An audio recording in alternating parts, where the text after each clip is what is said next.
Hello everyone, welcome to commerce lectures. आज हम करेंगे क्लास 12 बिजनेस स्टडीज़ का एक topic, controlling process. Controlling chapter आज इस टॉपिक के बाद ख़त्म हो जाएगा। ये कंट्रोलिंग चैप्टर का लास्ट टॉपिक है। सो कंट्रोलिंग के प्रोसेस के बारे में हम पढ़ते हैं। फर्स्ट पॉइंट है सेटिंग अप ऑफ स्टैंडर्ड्स।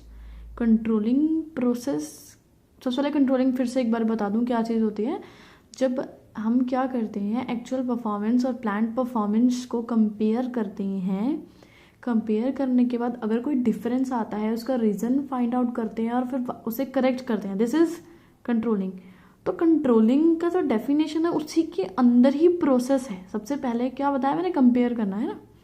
तो सबसे पहले फर्स्ट स्टेप इसमें क्या होता है, सेटिंग अप ऑफ स्टैंडर्ड्स। सबसे पहले स्टैंडर्ड्स हम सेट करते हैं। स्टैंडर्ड्स यानी प्लान परफॉर्मेंस, यानी प्लानिंग करते हैं कि ये जो है इतना हमारा काम पूरा होना चाहिए। फॉर एग्जाम्पल, जैसे अगर आप एक कंपनी, आपकी फैक्ट्री, आप पेन बना रहे हैं। फॉर एग्जांपल, आपने एक स्टैंडर्ड सेट कर लिया, एक प्लान परफॉर्मेंस सेट कर ली कि आपको 10,000 पेन्स पर डे मैन्युफैक्चर करनी है। तो ये क्या किया आपने, स्टैंडर्ड सेट करे हैं। स्टैंडर्ड्स का मतलब क्या होता है, targets with which the actual performance is compared. ठीक है, ये स्टैंडर्ड्स क्या होता है, एक तरह के टारगेट्स होते हैं जिसके साथ एक्चुअल परफॉर्मेंस को कंपेयर किया जाता है ना। प्लान परफॉर्मेंस और एक्चुअल परफॉर्मेंस को कंपेयर किया जाता है। मस्ट बी न्यूमेरिकल टर्म्स, और ये स्टैंडर्ड्स जो होते हैं न्यूमेरिकल टर्म्स में होने चाहिए हमेशा। ठीक है, यानी नंबर्स में। हम ऐसा स्टैंडर्ड सेट नहीं कर सकते कि मैं अपने एम्प्लॉयज़ का सोच रहा हूँ कि बिहेवियर में थोड़े चेंजेस लाऊं, मोटिवेट करूँ उन्हें। अभी मेरे एम्प्लॉयज़ 10% मोटिवेटेड हैं, अब देखता हूँ कि नेक्स्ट मंथ में कितना कर पाऊँगा। ठीक है, नेक्स्ट मंथ मुझे 50% उन्हें और मोटिवेट करना है। ऐसा कुछ नहीं होता है। ठीक है, न्यूमेरिकल टर्म्स में बेसिकली ये सेट होते हैं, जैसे कि इतना यूनिट्स हमने प्रोड्यूस कर दिया या इतना यूनिट्स हमने सेल कर दिया, इस तरह से। Specified time limit within which they have to be achieved, और ये टाइम लिमिट भी बताएं। जो आप स्टैंडर्ड सेट करेंगे उसमें ये भी बताया जाएगा कि जो भी आप काम कर रहे हैं, जैसे 10,000 आपने बोला कि पेन्स पर डे आपने मैन्युफैक्चर करने हैं, तो ये जो पर डे हो गया ना, ये टाइम लिमिट होगी कि एक दिन के अंदर मैन्युफैक्चर करनी है।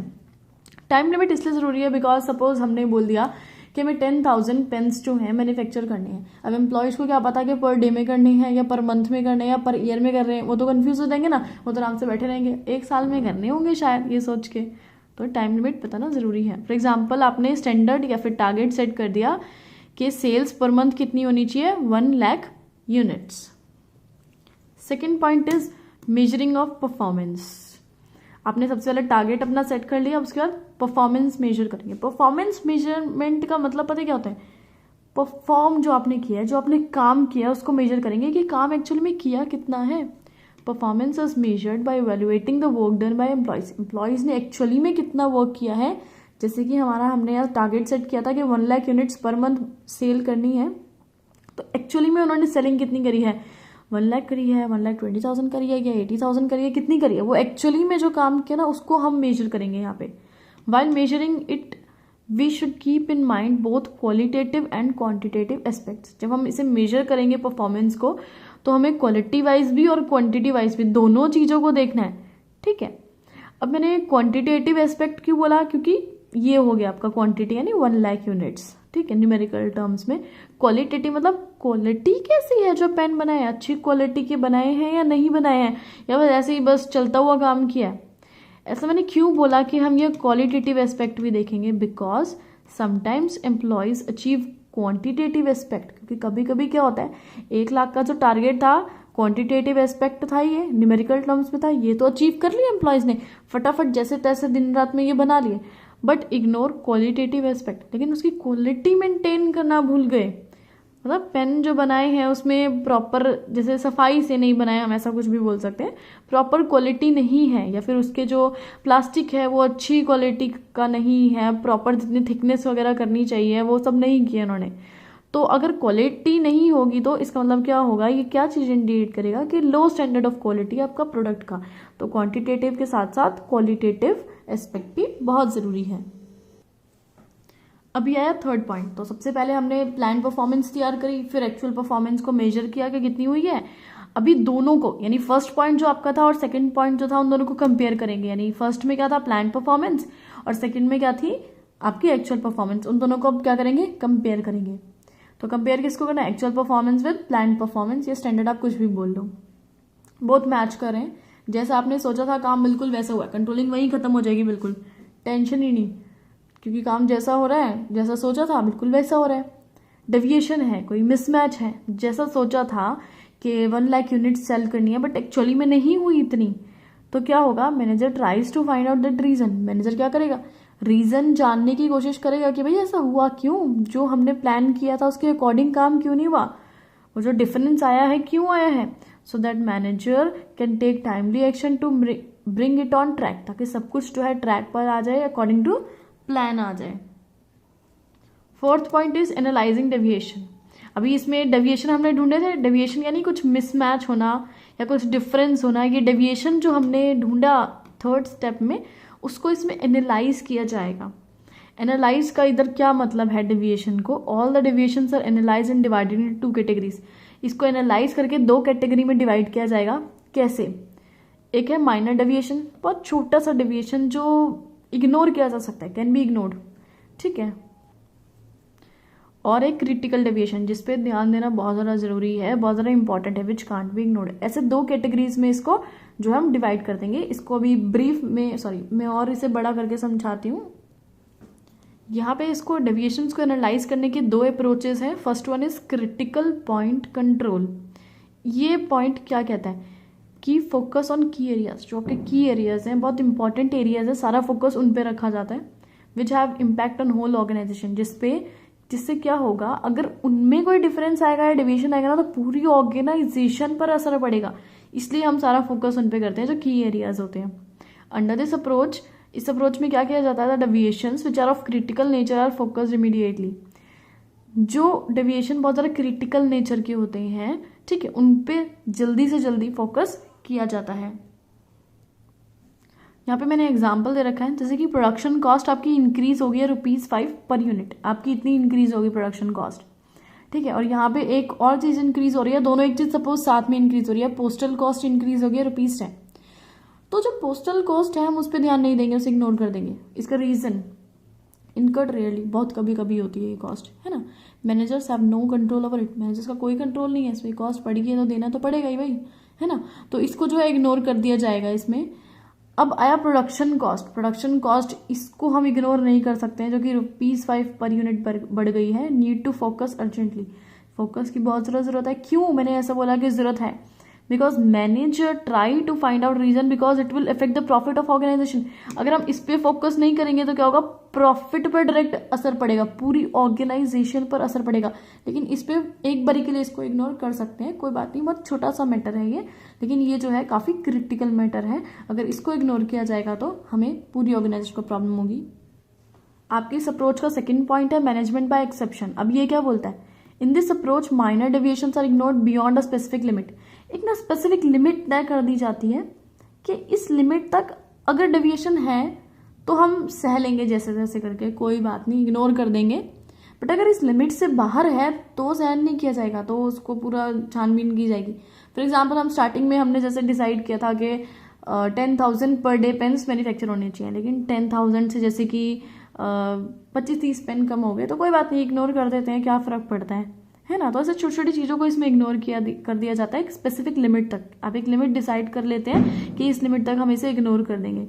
Manager should not waste time and efforts on finding solution for minor deviation. पर जो माइनर से डेविएशन होते हैं छोटे मोटे से, तो इसमें क्या होता है, मैनेजर अपना टाइम और एफर्ट्स बिल्कुल वेस्ट नहीं करता है कि उन पर ध्यान देगा, छोटे छोटे जो है डेविएशंस पर उनका सोल्यूशन निकालने की कोशिश करेगा। इसकी जगह वो क्या करेगा, he will concentrate on important matters. बहुत ज़्यादा इंपॉर्टेंट मैटर्स होंगे, जैसे कि हमारे यहाँ प्रोडक्शन कॉस्ट था, इसको छोड़ दिया था, इस पे फोकस करेगा। डेविएशन ऑफ हायर डिग्री, इन सब चीज़ों पे फोकस करेगा वो। यहाँ पे मैंने एग्जाम्पल्स दे रखे हैं, जैसे कि प्रोडक्शन कॉस्ट आपकी इंक्रीज होगी ₹2 पर यूनिट, ये एक सिचुएशन थी आपकी। सेकेंड सिचुएशन थी प्रोडक्शन कॉस्ट इंक्रीज होगी ₹6 पर यूनिट। अभी हमने लिमिट बना दी कि ₹2 तक अगर इंक्रीज हो रही है तो चल जाएगा, कोई फर्क नहीं पड़ता, हम इग्नोर कर देंगे। Can be ignored up to a specific limit, हमने मेंशन कर दिया स्टार्टिंग में कि अगर ₹2 तक बढ़ रही है पर यूनिट तो हमें कोई प्रॉब्लम नहीं है। बट अगर ₹2 से ज्यादा बढ़ रही है, जैसे कि इसमें ₹6 बढ़ गई, तो इसको जो है ध्यान दिया जाएगा। Manager try to find out the reason for deviation. Manager क्या करेगा, इस डेविएशन के लिए जो है रीजन फाइंड करेगा कि ऐसा क्यों हुआ, ये डिफरेंस क्यों आ रहा है, इतनी कॉस्ट क्यों बढ़ गई है, requires attention because affect profit. और इस चीज को बहुत ज़्यादा अटेंशन की जरूरत पड़ेगी क्योंकि ये हमारी ऑर्गेनाइजेशन के प्रॉफिट को अफेक्ट करेगा। अभी जो हमने ये पॉइंट पढ़ा ना ऊपर, मैनेजमेंट बाय एक्सेप्शन, इसके एडवांटेजेस हैं कुछ, ठीक है, कि छोटे छोटे मैटर्स को इग्नोर कर दो, ठीक है, और जो हायर डिग्री के डेविएशन है उनकी तरफ ध्यान दो। इसके क्या एडवांटेज मिलते हैं आपको? Saves time and efforts of manager, manager का काफी ज़्यादा टाइम और एफर्ट्स जो है बच जाता है टाइम। कैसे? क्योंकि वो सिर्फ इंपॉर्टेंट चीज़ों पर ध्यान देता है, तो उसको काफ़ी ज़्यादा टाइम मिल जाता है इंपॉर्टेंट चीज़ों के लिए, छोटी मोटी चीज़ों को वो थोड़ा सा इग्नोर कर देता है। Differentiate between critical and simple problems, अगर हम ये यूज़ करते हैं तो हमें पता लग जाता है कौन सी क्रिटिकल प्रॉब्लम है और कौन सी सिंपल सी प्रॉब्लम है। सिंपल प्रॉब्लम को एक बार के लिए इग्नोर कर देता है मैनेजर, टॉप लेवल के मैनेजर उसे इग्नोर कर देते हैं और उसको सबऑर्डिनेट्स को या छोटे लेवल के मैनेजर्स के हैंड में दे देते हैं कि तुम उसे हैंडल कर लो। Managers can get time to focus on important matters, ठीक है, मैनेजर को ऑब्वियस सी बात है अगर वो इंपॉर्टेंट मैटर पे ध्यान देगा तो उनके लिए उसको बहुत सारा टाइम मिल जाएगा, पूरा फोकस कर पाएगा वो इंपॉर्टेंट मैटर्स पे। Routine problems are left to subordinates, और जो रूटीन की प्रॉब्लम्स होते हैं छोटे मोटे वो सबऑर्डिनेट्स पर छोड़ दिए जाते हैं। फिफ्थ पॉइंट है अभी इसका, लास्ट पॉइंट है आपका कंट्रोलिंग के फंक्शन का, सॉरी प्रोसेस का। Final step in controlling is to take corrective steps to bring everything on track.